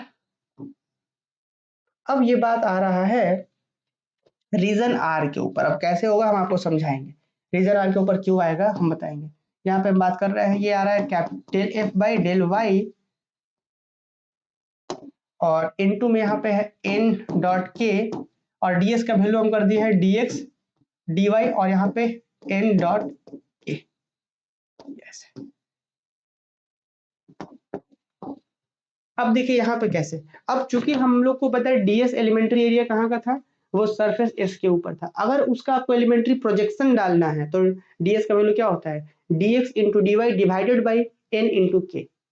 तो हमने डीएस का वैल्यू लिखा, तो जो काम अभी हम इस सरफेस में कर रहे थे वो हम किस में चले आ जा रहे हैं डीएक्स डी वाई की मदद से किस में आ रहे हैं आर में। तो इसीलिए ये सरफेस इंटीग्रल जो एस में था अब रीजन आर में बदल गया है ये पुट करने से। इससे फायदा क्या होगा, ये जो चीज है यहाँ से ये आपस में कैंसल आउट हो जा रहा है, बच क्या रहा है हमारे पास ये पूरा रिजल्ट। तो हमारे पास रिजल्ट क्या बच रहा है ये, तो this is equal to double integral मतलब surface integral minus del f by del y dx d y. This is relation number 8 है। कहीं 7 तक किया, 7 तो कहीं नहीं था यहाँ पे, यही हमारा 7 है, यही हमारा 7 है, ठीक है ना। यहाँ पे किधर है इधर पीछे 6 था, तो ये हमारा रिजल्ट नंबर 7 हो गया। अब देखिए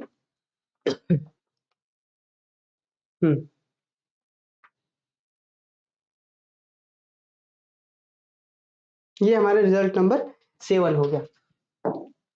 अब एक बात जरा समझना है नाउ, पहले हम एक बार थोड़ा सा रिवीजन करवा देते हैं यहाँ तक, फिर लास्ट है इसके बाद जो थ्योरम्स होगा कंप्लीट। फिर से एक बार हम लोग जल्दी से क्विक फास्टली रिवीजन कर लेते हैं कि थ्योरम्स क्या कह रहा था, हम लोग कहाँ तक अभी पहुंचे हैं। ये दिमाग में क्लियर होना चाहिए था और क्लियर होना चाहिए क्योंकि ये पूरा का पूरा थ्योरम फिजिक्स में पढ़ना है ना, मैथ्स में भी पढ़ना है। और आप सेम 1 में जो फिजिक्स है माइनर पेपर में उन लोगों को भी पढ़ाया जाएगा, ये वाला जो फिजिक्स के टीचर होंगे वो बताएंगे वहां पे। फिलहाल हम लोग यहाँ पे बात कर रहे हैं, एक बार देखिएगा फिर से क्वेश्चंस क्या है हमारा कि ये लाइन इंटीग्रल इस सरफेस इंटीग्रल के बराबर हमको प्रूव करना था, ठीक है। एक बार समझिए हम लोग क्या लेके चल रहे हैं, हम ये बोले कि चूंकि भाई एक सरफेस इंटीग्रल के बाद सरफेस के ऊपर बात हो तो हम एक सरफेस ले लेते हैं कि let S be the surface, ठीक है। अच्छा आगे बोल दिया कि एक वेक्टर फंक्शन था तो वेक्टर फंक्शन बोल दिया f1i f2j f3k का।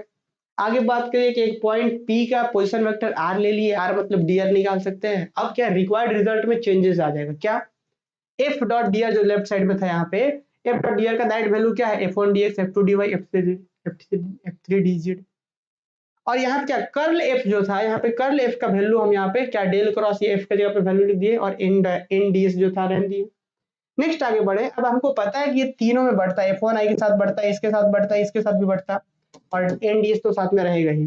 तो पहले वाले को ही इससे पहले वाले को ही लेके चल रहे हैं, दूसरा और तीसरा का सिमिलरली लिख देंगे और फिर फाइनली तीनों को जोड़ेंगे तो ये आ जाएगा और इसका जो वैल्यू होगा लेफ्ट साइड में ये प्रूफ हो जाएगा। तो कैसे करेंगे, तो इसलिए हमें सबसे पहले डेल क्रॉस f1i बाहर में एनडीएस लेके चल रहे हैं, लेटेस्ट फर्स्ट कंटिन्यू लेके चल रहे हैं। अब इसको निकालने के लिए हमको सबसे पहले डेल क्रॉस f1i कैप निकालना पड़ेगा। कैसे निकाल रहे हैं डेल क्रॉस f1i कैप, तो डेल का वैल्यू जानते हैं आप लोग, आई डेल बाई डेल एक्स ये होता है, क्रॉस f1i कैप लेके चल रहे हैं। अब ये तीनों में बटेगा इसके साथ इसके साथ इसके साथ, तो ये तो भाई आई क्रॉस आई कितना होता है क्रॉस प्रोडक्ट का 0 हो गया, खत्म हो गया। जे क्रॉस आई कितना होता है माइनस के लिखा है यहाँ पे, जे लिखा गया। तो ये बात क्लियर है अब कैसे हो रहा है, जो ही यही शायद डाउट था क्या। अब इसके बाद देखिएगा तो ये तो हम सिर्फ इसका वैल्यू निकाले हैं, इसका वैल्यू निकाले ला के पुट कर दीजिए, तो क्या होगा यहाँ पे पुट करिएगा तो क्या होगा यहाँ पे पुट कर दीजिए एनडीएस। अब इसको क्या एनडीएस ना दोनों में बांट मतलब एन जो है दोनों में बांट दिए, इसमें डिस्ट्रीब्यूट कर दिए डॉट प्रोडक्ट तो दोनों में आ गया, ये आ गया। अब दिस इज लेसन नंबर 2। अब इसको निकालने के लिए कुछ और नहीं है बल्कि यही है हमारा जो ये को लेके चल रहा था शुरू से, इसको निकालने के लिए हमको ये एन डॉट जे का वैल्यू चाहिए। इसको एन डॉट जे का वैल्यू निकालने के लिए हमने आगे कहा कि पी कोई पॉइंट था जो समझाए थे वही पी कोई पॉइंट था, सरफेस था, डीएस एलिमेंट्री एरिया था। अब उस डीएस का प्रोजेक्शन जो है डीएक्स इंटू डी वाई वो था, तो डीएस का वैल्यू ये हो रहा है। और फाइनली वेयर dx dy के बारे में बताया गया। उसके बाद हम बोले कि जो हमारा सरफेस एस था उसका इक्वेशन क्या है, z equal to f of x y, वो हम बोल दिए। अब हम पॉइंट पी का पोजिशन वेक्टर क्या बोल रहे हैं, आर। अब यहीं पे सीखना है पॉइंट पी का पोजिशन वेक्टर क्या, are.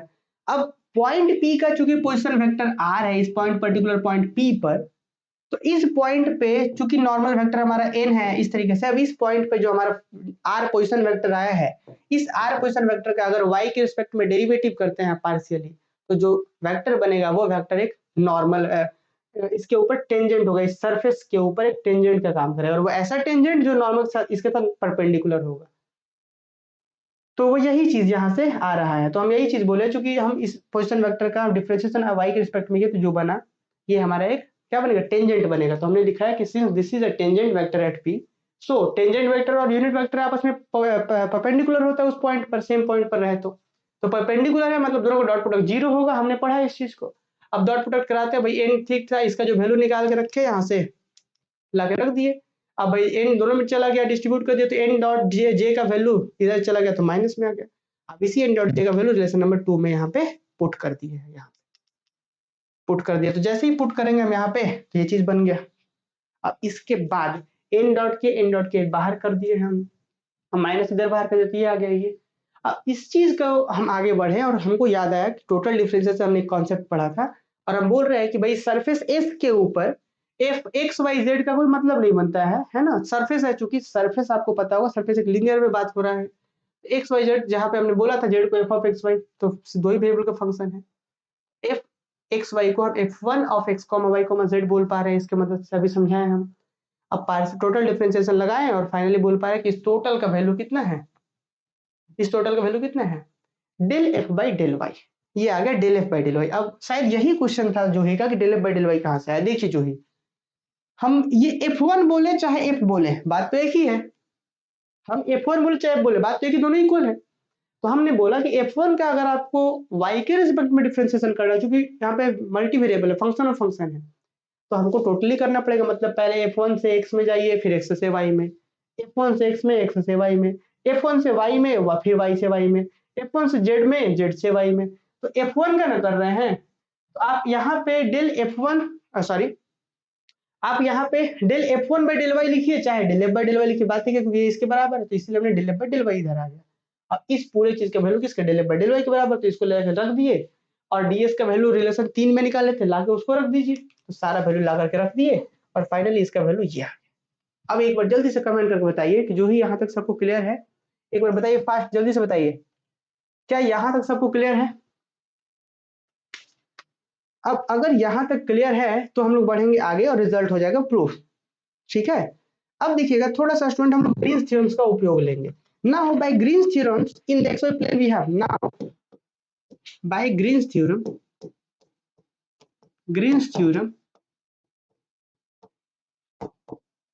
we have, now by Green's theorem in xy plane, in xy plane, चलिए अब यहाँ पे देखिए ग्रीन्स थ्योरम्स क्या कहते हैं। देखो now by Green's theorem we have, इस पूरे चीज का वैल्यू ना ग्रीन्स थ्योरम्स में कुछ आ जाएगा। देखिए क्या आएगा, देखिए आप ग्रीन्स थ्योरम हम लोग पढ़े थे ना जी। ग्रीन्स थ्योरम्स बोलता है कि जिसका आप x के रिस्पेक्ट में डिफरेंशिएशन कर रहे हैं और जिसका आप y के रिस्पेक्ट में डिफरेंस करिए, दोनों का डिफरेंस dx dy, ये सरफेस इंटीग्रल बराबर होता है किसके, x वाला y के साथ रखते हैं dy phi dy plus psi dx। अच्छा स्टूडेंट अगर हम आपसे ऐसा बोल दे, क्या बोल दे कि हम क्या कर दे यहाँ पे इसके जगह पे 0 रख देते हैं, क्या है जी यहाँ पे देखिए हम कुछ ऐसा कर दे, यहाँ पे लिख भी रहे कि now by Green's theorem we have क्या, कि यहाँ पे f dx ठीक है प्लस का 0 इंटू डी वाई कर दे, तो आप बताइए ग्रीन्स थ्योरम से क्या कह पाएंगे, आप ग्रीन्स थ्योरम की मदद से क्या कह पाएंगे, आप ग्रीन थ्योरम की मदद से कह पाएंगे this is equal to double integral, किसके ऊपर बात हो रहा है, सब एक्स वाई प्लेन पे, मतलब रीजन आर पे बात हो रहा है। तो क्या होगा, जो आप यहाँ पे 0 किए तो 0 इंटू इस 0 का y के रिस्पेक्ट में डिफरेंशिएशन करना पड़ेगा, यही ना होता है जी, जो यहाँ y में वो x के रिस्पेक्ट में होता है, यहाँ पे माइनस जो यहाँ पे ये है वो x y के रिस्पेक्ट में होगा, तो del f by del y, और बाहर में कितना होता है g dx dy, which is equal to double integral over r, और यहाँ पे minus del f by del y dx dy। This is relation number, कुछ नाम हम दे दीजिए। तो आप खुद ही देखिए ना, हम लोग जो पढ़े हैं ग्रीन्स थ्योरम, वो बोलता था कि एक फंक्शन जो dx 0 इंटू dy, जो भी दूसरा फंक्शन तो ऐसा रहे तो जो y वाला उसका x के रिस्पेक्ट में डिफरेंशिएशन, और जो यहाँ x वाला उसका y के रिस्पेक्ट में डिफरेंशिएशन dx dy, ये होता है। तो अब भाई ऑब्वियस है कि del zero by del x क्या होता है, जीरो ही हो जाएगा, जीरो का डिफरेंशिएशन क्या करिएगा, जीरो होगा, तो ये तो खत्म है, इसका मतलब ये है। तो इस चीज को हम ग्रीन्स थ्योरम की मदद से क्या लिख पाएंगे ये, और आपको पता है रीजन आर उसी रीजन का ना कर्व होगा, तो उसका कर्व कौन सा था, ये कर्व था C1। कौन सा कर्व था ये, C1 कर्व था। तो हम क्या स्टूडेंट ऐसा बोल पाएंगे, तो हम ग्रीन्स थ्योरम की मदद से बोल पाएंगे कि दैट इज, इसका मतलब ये हो रहा है यहाँ पे C1, इसका मतलब ये हो रहा है कि वो जो सरफेस इंटीग्रल है यहाँ पे ओवर आर क्या है, minus del f by del y dx dy, ये जो सरफेस इंटीग्रल है वो बराबर है किसके, लाइन इंटीग्रल ओवर C1, क्योंकि आर का जो रीजन है C1 कर्व से बन रहा है इसीलिए, और एफ dx, बस जीरो dy को लिखेंगे क्यों, एफ dx, बस इतना सा, इसको रिलेशन नंबर 8 मान लेते हैं। बात समझिए यहाँ पे कि अब इस पूरे चीज का वैल्यू क्या आ गया, line integral C1 F dx, बस इतना सा तो आ गया। कितना आसान हो गया देखिए, एफ C1 dx कैसे आया है, ग्रीन्स थ्योरम की मदद से। हम ग्रीन्स थ्योरम यहाँ पे लिख भी दिए हैं कि कैसे यूज होता है कि एफ dx 0 प्लस dy रहे, इसका मतलब ये होता है, इसको सॉल्व करे तो ये आ रहा है। तो अब हम क्या लिख सकते हैं कि इस चीज का वैल्यू यहाँ पे क्या लिखेंगे, C1 एफ dx, यहाँ पे ले जाएंगे तो लिखेंगे now from 7 and 8 we have, 7 और 8 से देखिए जो एक वो लेके चले थे उसका वैल्यू आ गया हमारे पास। Now from 7 and 8 we have, लिखिए नाउ बाय क्या लिखेंगे, now from 7 and 8 we have, now from 7 and 8 we have, क्या होगा हमारे पास, यहाँ पे हमारे पास क्या चल रहा है जी, हमारे पास इधर चल रहा है सरफेस इंटीग्रल ओवर एस, और यहाँ पे डेल क्रॉस जो एक लेके चले थे, डेल क्रॉस F1 आई, बाहर में क्या था n डॉट ds, यही ना था, ये लेके चले थे, और ये किसके बराबर हो गया, कर्व C1 एफ dx। देख रहे हैं कितना आसान हो गया, F dx, this is relation number 9, this is relation number 9। अब यहाँ पे मुझे लग रहा है कि कोई दिक्कत नहीं हो रहा होगा आपको, यहाँ पे क्या क्या और कैसे कैसे आया है। तो इस पूरा जो ए को लेके चले उसका वैल्यू ये है। अब थोड़ा सा एक चीज और, एक लाइन लिखेंगे, सिंस, इसको हम लोग थोड़ा एग्जांपल से भी समझेंगे, since at each point, since at each point of x y of C1 the value of F1, the value of capital F1 is the same, is the same as the value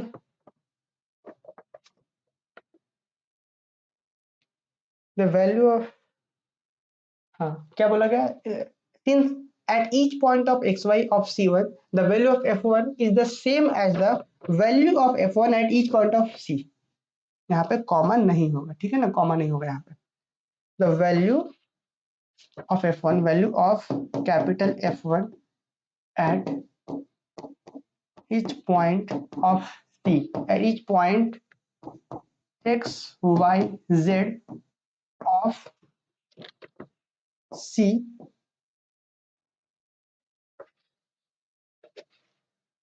and since dx, और लिखिए इसको full stop देने के बाद इसको समझाते हैं, लिखिए and dx and since dx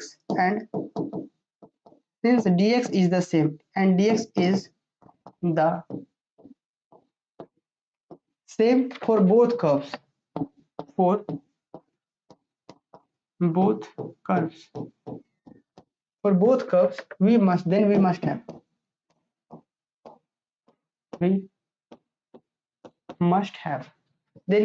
have क्या होगा हमारे पास, यहाँ पे जो C1 f dx था वो बराबर हो जाएगा सिर्फ C f dx के। अब ये कैसे होगा, सी एफ नहीं c f one d x की, अब ये कैसे होगा, देखिए लेसन नंबर 10 हम समझाते हैं।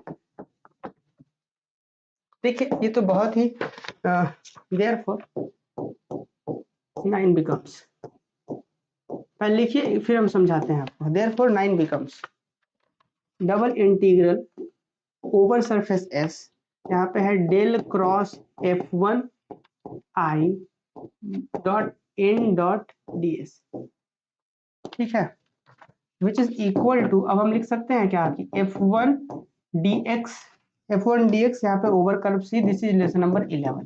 अब ये हम ऐसा क्यों लिखे हैं और ये हम इतना बड़ा सा यहाँ पे क्या लिख दिए हैं, जरा इस चीज को समझना है। यहाँ पे देखिए जरा बहुत मतलब बस लास्ट है, थोड़ा सा बस लास्ट समझ लीजिए इस चीज को, ये क्या बोल रहा है। अभी तक शुरुआत से अगर हम बात करें तो हमने शुरू में क्या करा था, फिर से नहीं समझाने जा रहे, टेंशन नहीं लेना है। ये चीज 3 हिस्सों में आता है, इसके साथ इसके साथ इसके साथ, और फिर फाइनली अगर मान लीजिए कि 3 हिस्सों में बट रहा है, पहला इंटीग्रल दूसरा तीसरा, 3 हिस्सों में अलग अलग सॉल्व कर लीजिए, फिर आपस में जोड़ दीजिए, देखिए वो आ जाएगा। यही ना हमको प्रूफ करना है कि 3 बार यहाँ इसके साथ बढ़ रहा है, तीन हिस्सों में हम निकालते फिर जोड़ देते, देखते वो आ जाता। यही ना हमको रिक्वायर्ड रिजल्ट प्रूफ करना था।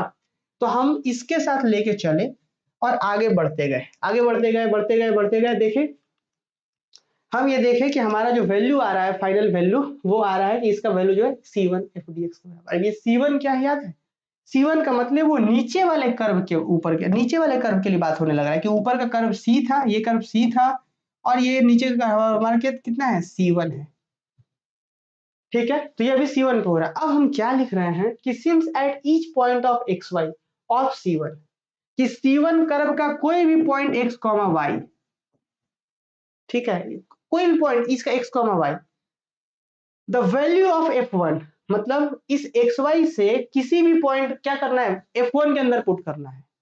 F1 के अंदर मतलब F1 क्या था, अगर आपको याद हो F1 क्या था हमारा, तो हमारा F1 जो था वो F1 x था, y था, z की जगह पर हम f ऑफ x, y ही लिख रहे हैं। F1 x y और यहाँ पे क्या x, y, ऐसे ही।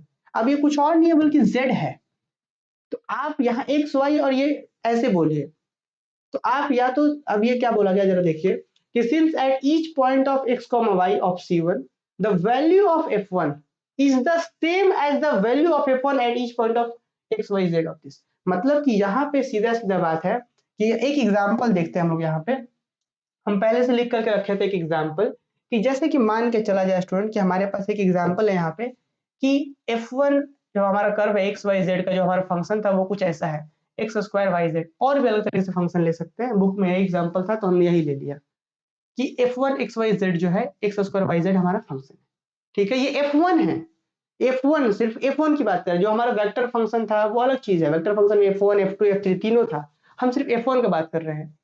F1 कौन सा है, एक्स स्क्वायर वाई जेड हमारा F1 है। F1 F2 F3 vector function क्या था याद करिए, F1 i cap plus F2 j cap plus F3 k cap, तो हम सिर्फ F1 की बात कर रहे हैं, एक्स स्क्वायर वाई जेड है। अब हमारा जो सरफेस का इक्वेशन था z equal to f of x y, मान लीजिए थोड़ी देर के लिए क्या है 2x plus 3y plus 4z equal to this, मतलब z equal to 5 minus 2x minus 3y by 4, ठीक है, ऐसा है। तो अगर अब हम बात करें कि f1 का वैल्यू ऐसे निकालें, f1 का वैल्यू कैसे निकालें, f1 तो है 3 वेरिएबल में फंक्शन, लेकिन अगर हम f1 का वैल्यू 2 वेरिएबल में करना चाह रहे हैं तो क्या करना पड़ता है, एक x ठीक है, y ठीक है, और z की जगह पे क्या पुट करना पड़ता है, जो वैल्यू निकाले हैं, जो हमारा कर्व था, तो x y z, x square y, और जहां जेड था जेड के जगह पे ये वैल्यू पुट कर रहे हैं, तो फाइनली तो बन जा रहा है ना हमारे एक्स वाई का फंक्शन। तो आप खुद भी सोचिए कि ये जो आ रहा है पॉइंट कहां से आ रहा है, एक्स वाई कहां से आ रहा है, C1 कर्व से आ रहा है, और ये एक्स वाई जेड कहां से आ रहा है, आपका C कर्व से आ रहा है।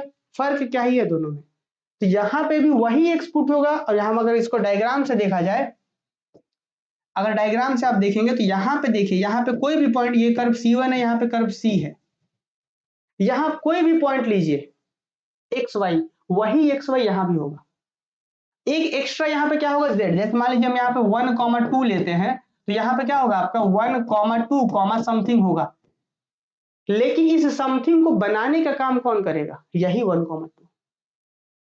समझिए इस बात को एकदम गौर से समझना है कि 1,2 C1 पे पॉइंट है, तो यहाँ पे भी पॉइंट 1,2 ही होगा, बस एक जेड एक्स्ट्रा होगा, लेकिन इस जेड ये बनेगा कैसे, यही 1,2 से। तो हम यही बोल रहे हैं कि जो F1 के अंदर या तो आप ये दोनों पुट करिए सीधा, अगर दो ही वेरिएबल आपको x और y ही पुट करना है तो सिर्फ आप ये 1 2 पुट कर दीजिए, मतलब आप ये 1 2 पुट कर दीजिए, यहाँ पे देखिए बन गया ना 1 2, मतलब यहाँ पे x के जगह पे 1, यहाँ पे मतलब x y पुट कर दीजिए और x y यहाँ पे सब पुट कर दीजिए, यही तो है z, है ना जी, यही ना है अपना z। एग्जाम थोड़ा सा समझना है कॉन्सेप्चुअली कि आप या सिर्फ दो ही वेरिएबल अगर पुट करना चाहते हैं तो पुट करिए फोन के अंदर, एक्स वाई जो दो वेरिएबल बनाए थे आप एक्स वाई ही पुट करिए, तो यहाँ एक्स वाई पुट करिए। अगर आपको तीन वेरिएबल पुट करना है तो पुट करिए जो आपका ये था यहाँ पे, बात वही आएगा, एक्स स्क्वायर यहाँ पे जो वही वैल्यू होगा। कैसे? X square y z, z की जगह पे जेड, देखिए दो वेरिएबल पुट कर तो जेड बना रहे थे हम पुट करके, जेड का वैल्यू बना रहे थे, और अगर तीन में दैट पुट कर रहे हैं तो दैट पुट कर दीजिए। तो वही हम बोलना चाह रहे हैं कि यहाँ पे पुट कर रहे हैं तो एक बना बनाया जेड है, और यहाँ पे पुट करिएगा तो ये दोनों से जेड भी बनेगा और जेड भी पुट होगा।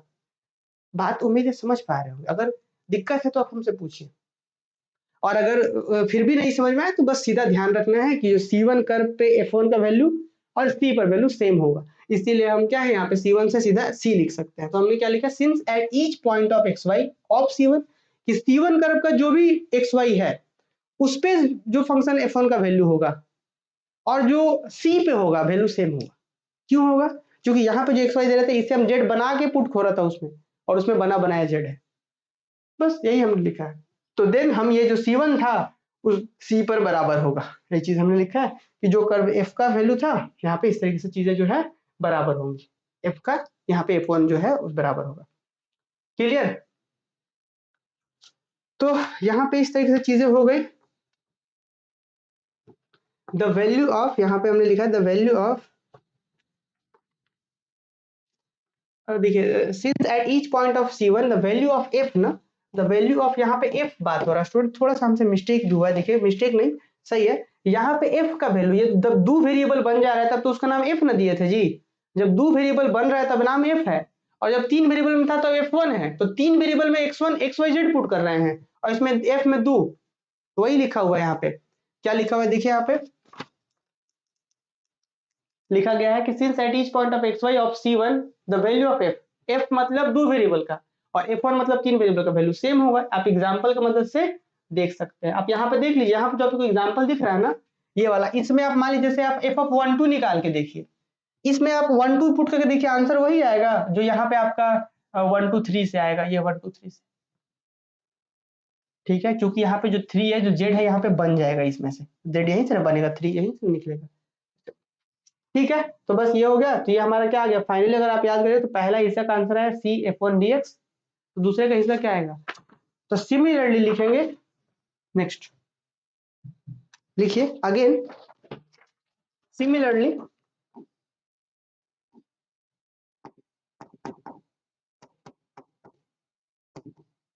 सिमिलरली क्या है, इंटीग्रल डेल क्रॉस F2j, और यहाँ पे क्या होगा जी, n यूनिट वेक्टर ds, इसके साथ ये बराबर होगा, फिर से यहाँ पे क्या होगा, यहाँ पे c और यहाँ पे होगा F2 dy, इसी लेसन नंबर 2 है। कैसे हुआ है आप याद करिए, शुरुआत क्वेश्चन आइए वापस से, यहाँ पे हम लोग क्या लिए थे लेटेस्ट फर्स्ट कंसीडर में, याद करिए ये चीज डेल F1 के साथ हुआ था, del F1 del cross F1 आई और nds, अब ये चीज होता ना डेल F2j nds, तो यही चीज डेल F2j वाला हम जैसे यहाँ पे F1 वाला लेकर के आए हैं, हम F1 वाला यहाँ पे लेकर के आए हैं कि डेल क्रॉस F1 आई nds क्या आ रहा है, F1 ds, F1 है तो F1 आ रहा है, F2 होगा तो F2 होगा, तो ये हमने लिखा है सिमिलरली कि सरफेस इंटीग्रल ये जब हम करेंगे तो क्या आएगा हमारा, यहाँ F2 dy आएगा, और थर्ड क्या करेंगे, और and double integral over S, यहाँ पे डेल क्रॉस F3 के साथ क्या होगा k होगा, और n ds जब करेंगे यहाँ पे तो क्या आएगा, इसका वैल्यू जो होगा हमारा ये बराबर होगा कर्व C के ऊपर और यहाँ पे F3 dz, यहाँ पे रिलेशन नंबर 13, ठीक है। अब देखिएगा हम लोग तीनों ही निकाल चुके हैं, जो शुरुआत में हमने कहा था कि तीन अलग अलग निकालना था, एक निकाले हैं मेहनत करके हम लोग, दूसरा सिमिलरली लिख दिया है, हमको क्या करना है अब जोड़ना है तीनों को, तो लेफ्ट साइड आप तीनों को जोड़िए, मतलब लेफ्ट और राइट जोड़िए, तो इधर जोड़िएगा तो क्या आएगा देखिए, तो लिखेंगे now adding 11 12 and 13, now adding 11, 12 and 13 we get. तो जब आप 11, 12, 13 को ऐड करिएगा तो फिर से ये वही आ जाएगा क्या जो हमको उधर चाहिए था, तो हमारे पास ये वही आ जाएगा। तो दिस इम्प्लाई दैट हमको क्या मिलेगा, डायरेक्टली लिखिए क्या मिलेगा, डेल क्रॉस। अब देखिए जरा ध्यान से, डेल क्रॉस इसमें भी है, डेल क्रॉस इसमें भी है, डेल क्रॉस इसमें भी है, कॉमन क्यों ना कर ले। तो क्या आएगा वहां पे, तो इधर बचेगा हमारे पास F1 आई कैप प्लस F3 के कैप, और यहाँ पे NDS। और इधर क्या होगा हमारे पास, यहाँ पे सब में सी कर्व है, तो दैट आप क्या लिख सकते हैं, तीनों पे अलग अलग बांट दीजिए, चूंकि सेम इंटीग्रल है तो हम एक साथ ऐसा रख सकते हैं क्या कि इंटीग्रेशन ओवर सी, और यहाँ पे F1 dx पहला का plus F2 dy plus F3 dz। और इसी को हम क्या बोले थे, इसी को हम क्या बोले थे कि ओवर ये सरफेस इंटीग्रल ओवर एस, यहाँ पे क्या बोले थे इसको हम कर्ल एफ बोले थे, और यहाँ पे एन ds था, और इसी को हम बोले थे अभी तुरंत हम वापस से इसी को हम ही लोग ना खुद ही लिखे थे उसको, ये हमारा क्लोज सरफेस क्लोज कर्व के इंटीग्रल है, तो ऐसा लिख भी सकते हैं क्योंकि यहाँ पे अलग अलग था तो यहाँ पे क्लोज हो गया है। क्या लिख सकते हैं हम उसको, एफ डॉट डी आर, क्योंकि हम लोग डॉट प्रोडक्ट करके इसको लिखे थे तो वापस से ऐसे लिख दिए प्रूव्ड। तो यही तो था। अब आप लोग को कहीं पे कोई डाउट है तो फिर आप हमसे पूछिए। चलिए यहाँ पे अगर कहीं पे किसी बच्चे को कोई भी डाउट है तो आप हमसे पूछिए। तो हमको लग रहा है कि कहीं यहाँ पे ये वाला डाउट हो तो आप हमसे पूछ सकते हैं, कहीं पे भी डाउट हो तो पूछिए। ये वाला हमको लग रहा है कि हो सकता है डाउट हो, क्योंकि हम बस समझाए हैं। अगर आप लोग कहेंगे तो एक एग्जाम्पल से भी समझा देंगे कि हो क्या रहा है यहाँ पे, है ना। चलिए बताइए, अगर आप लोग को कोई दिक्कत है तो बताइए इस क्वेश्चन में। तो फिर से पूरा ध्यान रखना है कि जब हम लोग इस थ्योरम्स का प्रूफ कर रहे होंगे। चलिए क्या क्वेश्चन है, देखिए आप इस सरफेस का इक्वेशन, एक स्टूडेंट का क्वेश्चन है कि इस सरफेस का equation z equal to f of x comma y ही क्यों लिए। ऐसा नहीं है, हम इसका x is equal to f of z comma y भी ले सकते थे, इसलिए तो हमने वहां पे लिखा है चूजिंग, कि इसका हम ऐसा चूज कर रहे हैं कि z equal to f of x comma y. आप जैसा चूज करेंगे उस हिसाब से आएगा। तो हम लोग चूंकि एक्स वाई नीचे प्लेन है, ये हमारा x इधर है, ये y इधर है, तो जो कॉरस्पॉन्डिंग सरफेस बनेगा, इसीलिए चूंकि ऊपर सरफेस बना रहे हैं इसीलिए हम z equal to f of x y choose कर रहे हैं। ठीक है, क्लियर। और क्या है, तो अब आप लोग का होमवर्क होता है। होमवर्क क्या है कि भाई ये जो स्टोक्स थ्योरम है, ये बहुत ही थोड़ा सा कॉम्प्लिकेटेड सा थ्योरम है, लेकिन थोड़ा सा हम आप लोग टिप्स देते हैं, टिप्स देते हैं आप लोग को, इसको करेंगे कैसे हम लोग। तो आपके दिमाग में सबसे पहला तो स्टेटमेंट क्लियर होना चाहिए कि एक लाइन इंटीग्रल एक सरफेस इंटीग्रल के बराबर होता है। वो क्या क्या है, तो लाइन इंटीग्रल क्या था यहाँ पे, F dot D R. Surface integral क्या था कि curl F N D S ऐसे। अब हम लोग क्या करेंगे भाई, यहाँ पे सबसे पहला पॉइंट था कि एक फंक्शन ले लीजिए, वेक्टर फंक्शन, इसको ध्यान रखेंगे। आपको कम से कम इस थ्योरम को 3 से 4 बार लिखना पड़ेगा।